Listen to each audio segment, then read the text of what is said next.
that he's been in Washington. I'm the proof, I said.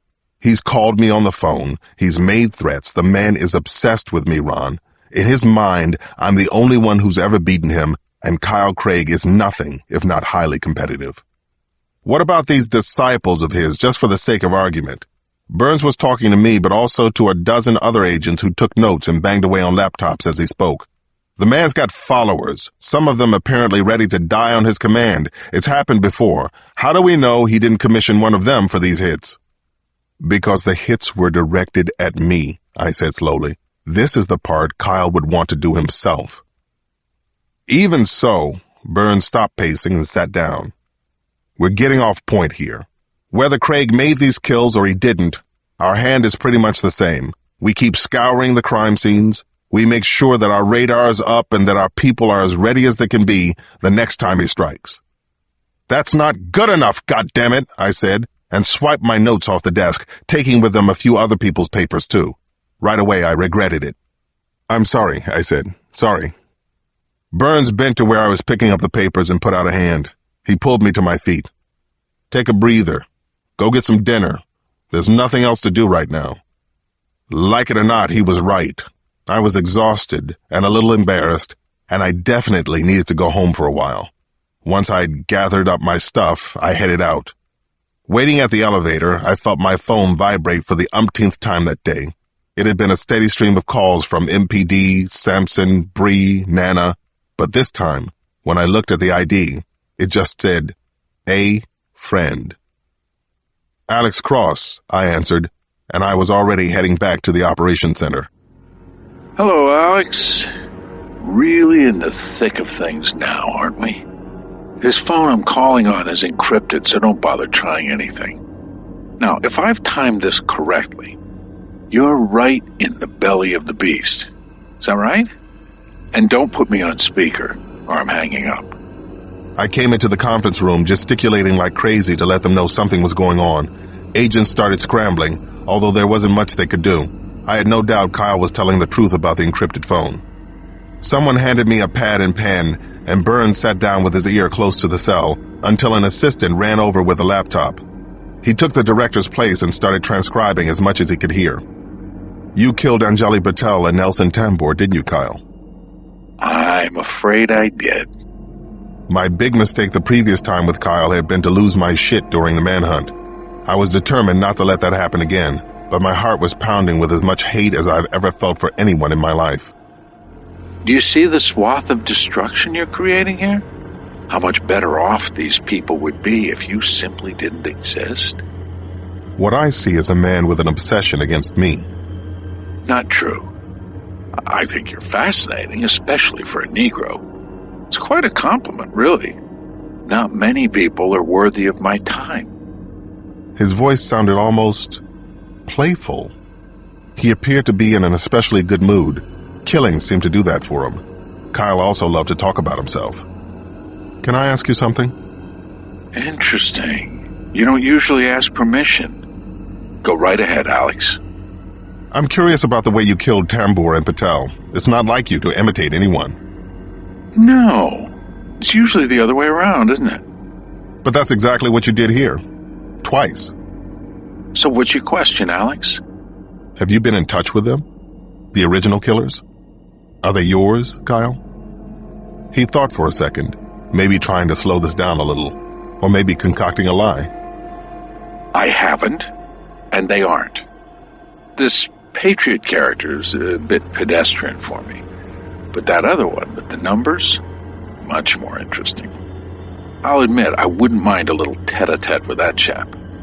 So you don't know who either of them are? There was another long pause. Then he laughed, as heartily as I'd ever heard from Kyle. Alex Cross, are you asking me for advice? You used to be a good agent, remember? You used to advise me. Of course, they were the second worst years of my life. The first being my time in that so-called Supermax out in Florence, which I have you to thank for. He stopped, and I heard another long, slow breath. Which also brings us full circle, doesn't it? Yes, it does. Your whole life seems to revolve around paying me back for that. Something along those lines. So why all the running around playing games, Kyle? What are you waiting for? The right inspiration, I suppose. That's the beauty of creation and imagination, remaining open to what comes.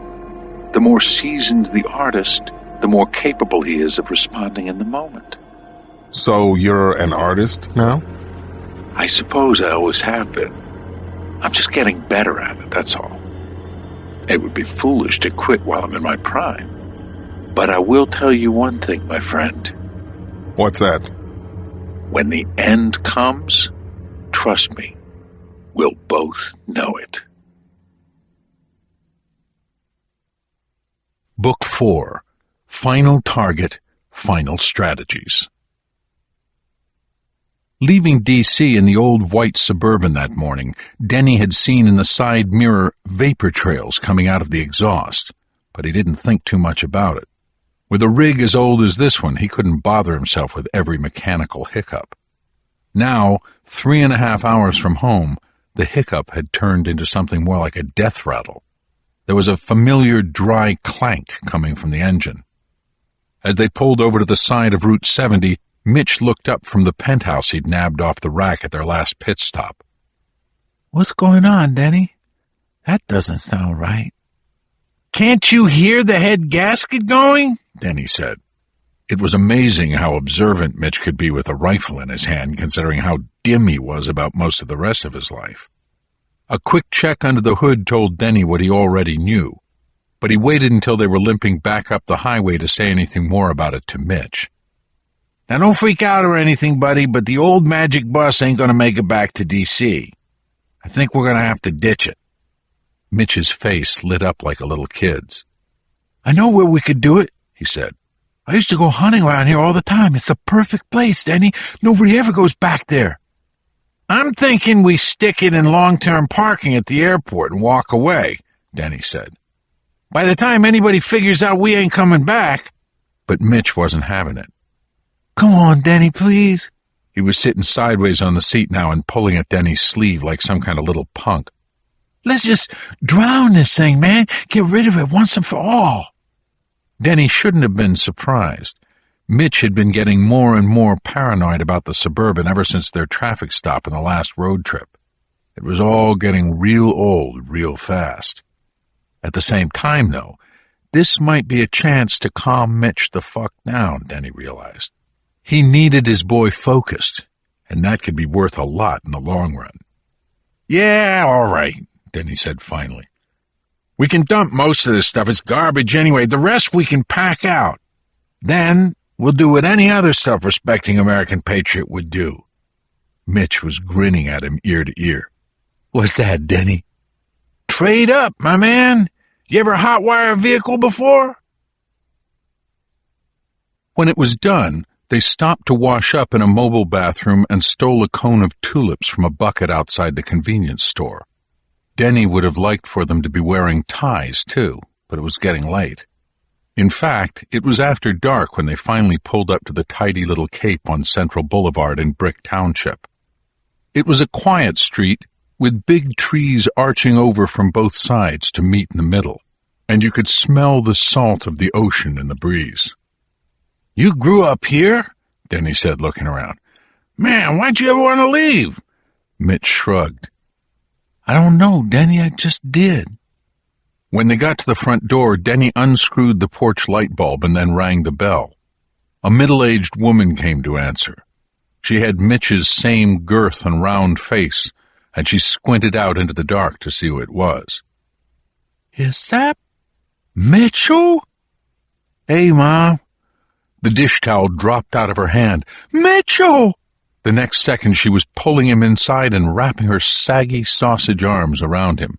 "Lord, Lord, you brought my boy home for a visit, and I thank you." "Quit it, Mom." Mitch squirmed under the kisses, but he was smiling as he detached himself, the tulips half crushed in his hand. "This is Denny," he announced. "Nice to meet you, ma'am," Denny said. "I'm real sorry about just dropping in like this. We should have called first. I know we should have."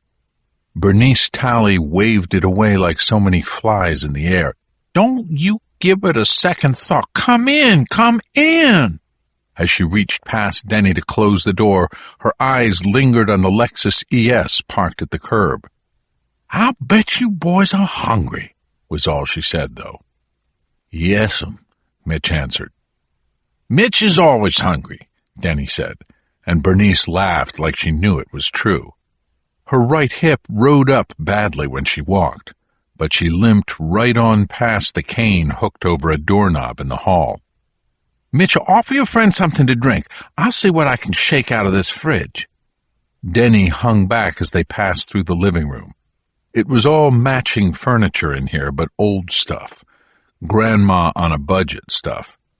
It was the kind of place where he could imagine his old man trying to sell his vacuums or knives or whatever had been paying for the whiskey bottles back then. He couldn't have been too good at it, though. The son of a bitch never drank anything better than Old Crow. On a side table, Mrs. Talley had 3 gold-framed pictures arranged in a perfect little arc. One was of Jesus, with his eyes raised up to God. One was of Mitch, looking young and doofy in a suit and tie. And the third was a military portrait of a middle-aged black man in full uniform, with a decent show of ribbons on his chest. Denny stepped into the kitchen where Mrs. Talley was busying herself, while Mitch sat at the old Formica table with a couple of open Heinekens in front of him. Hey, is that Mr. Talley in the picture out here? He asked. The old woman stopped short. Her hand floated halfway to her bad hip before she reached over and opened the fridge instead. We lost Mr. Talley 2 years ago, she said without looking around. God rest his soul. I'm real sorry to hear that, Denny told her. So it's just you here by yourself, huh? He knew he was being a shit, but it couldn't be helped. She mistook it for concern. Oh, I'm fine. There's a boy who mows the lawn and shovels the snow, and my neighbor Samuel comes over if I got something heavy needs moving. Well, I'm sorry to have brought it up, Mrs. Talley. I didn't mean to. No, she waved away more of the invisible flies. It's perfectly all right. He was a good man. A good man who left behind a fine son, Denny added. Mrs. Talley's face eased into a smile. You don't have to tell me that, she said, and ran a hand over Mitch's broad shoulder as she passed from fridge to counter with a bag of onions. Denny could see that under the table, Mitch's knee was just starting to bounce up a storm. Even without advance notice, Bernice Talley managed to pull together a fast New England-style clam chowder, some good bread, a salad, and a couple of microwave potatoes with everything on them, from butter to sour cream to Canadian bacon. It was the best dinner Denny had eaten since he'd started this whole mess, living in the shelters in that godforsaken Suburban, which he was glad to be rid of now. Finally, after seconds of Edie's French vanilla with gobs of chocolate sauce, Denny pushed back and stretched his arms and legs. Ma'am, that was spectacular, he said. Mrs. Talley beamed. Wait until you try my waffles, she told him.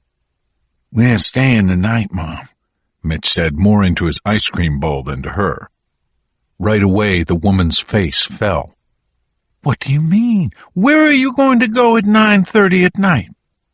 We're just coming back from a conference in New York, Denny put in quickly. Mitch thought it'd be nice to drop by, but we got to be back in Cleveland tomorrow morning. We'll be driving all night just to get there for work. I see, she said quietly, but the heartbreak in her voice was hard to miss. Tell you what, Denny got up and started clearing dishes. Why don't you two go talk in the living room for a while? I'll clean up in here. No, she started in, but he eventually wheedled her out of the room. When she was gone, he put on the woman's yellow Playtex gloves and washed all the dishes by hand. He wiped down the sink, the counter, the table, the fridge, and the 2 bottles of beer he'd drunk. Then he pocketed the gloves. Half an hour later, he and Mitch were on their way down the front walk. Nice lady. Sweet lady. Great cook, Denny said. Sorry we couldn't stay any longer. That's okay, Mitch told him. We got things to do back in D.C. Denny gave him a fist bump on that one. It seemed maybe Mitch was getting focused